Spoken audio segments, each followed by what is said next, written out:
జనతా నగర్ ప్రభుత్వ స్థలంలో community hall నిర్మాణానికి సహకరించండి. సయ్యద్ నవాజ్.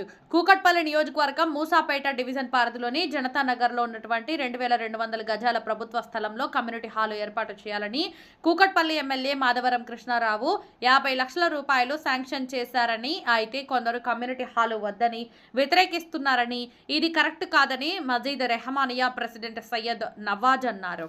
మీడియా వారితో సయ్యద్ నవాజ్ మాట్లాడుతూ గత కొన్ని సంవత్సరాలుగా ఈ స్థలంలో కమ్యూనిటీ హాలు ఏర్పాటు చేయాలని పలువురికి విజ్ఞాపన పత్రాలు అందజేయడం జరిగిందని, అందులో భాగంగా కమ్యూనిటీ హాలు కొరకు ఎమ్మెల్యే మాధవరం కృష్ణారావు 50 లక్షల రూపాయలు శాంక్షన్ చేసి కమ్యూనిటీ హాలు నిర్మాణానికి కొబ్బరికాయ కూడా కొట్టడం జరిగిందని, అయితే ఈ మధ్య కాలంలో కొంతమంది కమ్యూనిటీ హాలును వ్యతిరేకిస్తూ పార్కు ఏర్పాటు చేయాలని కోరుతున్నారని, అయితే 2200 గజాల స్థలంలో కొంత భాగం కమ్యూనిటీ హాలు ఏర్పాటు చేసి మిగతా స్థలం పార్కు ఏర్పాటు చేసుకోవచ్చు అని ఆయన తెలిపారు. టోటల్ ల్యాండ్ వచ్చేసి 2200 గజాలు.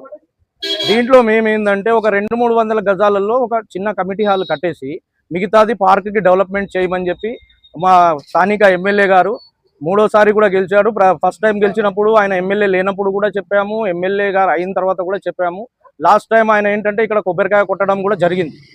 దానికి ఏంటంటే కమ్యూనిటీ హాలు ఒక కాలనీ కోసము ఈ ఏరియాకి అయితే రోడ్డు లేదు, ఒక 20 ఫీట్ల రోడ్డు, ఒక కమ్యూనిటీ హాలు ప్లస్ ఏంటంటే దీని పార్క్ని నేను డెవలప్మెంట్ గురించి ఒక 50 లక్షలు శాంక్షన్ చేస్తున్నాను, దానికి వర్క్ ఆర్డర్ కూడా వచ్చిందని చెప్పడం జరిగింది. దాని తర్వాత అది ఏమైందో తెలియదు. అంతకుముందు కూడా ఒక 20 లక్షలు శాంక్షన్ అయినాయి, మేము కమిటీ హాల్ పార్క్ డెవలప్మెంట్ చేస్తున్నామని చెప్పారు. జిహెచ్ఎంసీ వాళ్ళు వచ్చి మేము వర్క్ కూడా స్టార్ట్ చేస్తున్నామని చెప్పారు, అది ఏమైందో తెలియదు. ప్రతిసారి ఏమవుతుంది అంటే వాళ్ళు వస్తున్నారు, ఓన్లీ మేము దీన్ని ఆక్యుపై చేసుకుంటాము, మేము గోడ కట్టుకుంటాము, మేము ఇక్కడ పార్క్ డెవలప్మెంట్ చేసుకుంటాము అని చెప్తున్నారే తప్పిస్తే ఆ కమ్యూనిటీ హాల్ గురించి ఎవ్వరూ ఆలోచించట్లేదు. ఎందుకంటే ఇప్పుడు జిహెచ్ఎంసీ వాళ్ళు ఇప్పుడు ఈ చిన్న ఇష్యూ ఏంటి, మేము జిహెచ్ఎంసీలో వెళ్ళి అడిగాము మీరు బెంచ్లు వేసారా అని. జిహెచ్ఎంసీ వాళ్ళు ఏం చెప్పారు, మాకు మేము బెంచ్లు వేయలేదు అని చెప్పారు. క్లియర్గా మా దగ్గర ప్రూఫ్ కూడా ఉంది ఎవరు చెప్పారు ఏమిది అన్నది. ఇప్పుడు వీళ్ళు ఏమంటున్నారు, మా పిల్లలు ఏంటంటే చేసింది తప్పే, మేము ఒప్పుకుంటున్నాం, మీ ముఖంగా పత్రికా ముఖంగా మేము ఒప్పుకుంటున్నాం మా పిల్లలు చేసింది తప్పు. నేను అందులో ఉండి నేను ఇరగొట్టడానికి నేను వెళ్ళలేదు, వాళ్ళని ఆపడానికి వెళ్ళాను.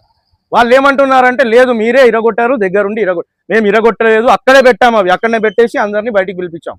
మాకు దాంట్లో ఏంటంటే మా కబ్జా చేయడానికి మాకు ఏం అవసరం లేదు. మాకు కావాల్సింది అందరికీ సంబంధించిన ఒక కమ్యూనిటీ హాల్ కట్టండి. 2200 గజాలు ఉంది, మీరు 2000 గజాలలో మొత్తం పార్క్ డెవలప్ చేయండి, అందరికీ పనికి వస్తుంది. రేపు మేము వస్తాము, మా పిల్లలు వస్తారు, మేము కూడా ఆడుకోవడానికి మా దగ్గర పార్కు లేదు. మాకు ఒక కమిటీ హాలు లేదు, నా పార్కు లేదు, ఇక్కడ ఉన్న ఎవరికీ లేదు. ఒకసారి మొత్తం సర్వే చేయమని చెప్పండి. ఓన్లీ వాళ్ళ కాలనీకే సంబంధించింది కాదు. ఇంకో విషయం చెప్తాను, వీళ్ళ కాలనీకి రోడ్డు లేకుండే, ఇక్కడికి వెళ్ళాల్సిన రోడ్డు మేము జిహెచ్ఎంసీ వాళ్ళతో కొట్లాడి ఈ రోడ్డు మేము తీసాం. అది 10 ఫీట్ రోడ్డు, దాన్ని 20 ఫీట్ చేపించాం. ఈ రోడ్డు వీళ్ళకి నడవడానికి ఇస్తున్నాం, ఈ రోడ్డు లేదు. వీళ్ళు కొనుక్కున్నారు ఎక్కడంటే అక్కడ ప్రైవేట్ ల్యాండ్లో లోడ్ చూపించి వీళ్ళకి బిల్డర్స్ అక్కడ అమ్మారు. అవంతా మేము అదేది వాళ్ళతోటి మేము పంచుకోలేదు, ఎందుకంటే మాకు అది అనవసరం. వాళ్ళకి అందరూ మనమే, మా రోడ్డు మీద ఈ డ్రైనేజ్ మేమే ఇచ్చాం, మేము శాంక్షన్ చేసి మేము జిహెచ్ఎంసీలోకి వెళ్ళి వాళ్ళతో ఫైట్ చేసి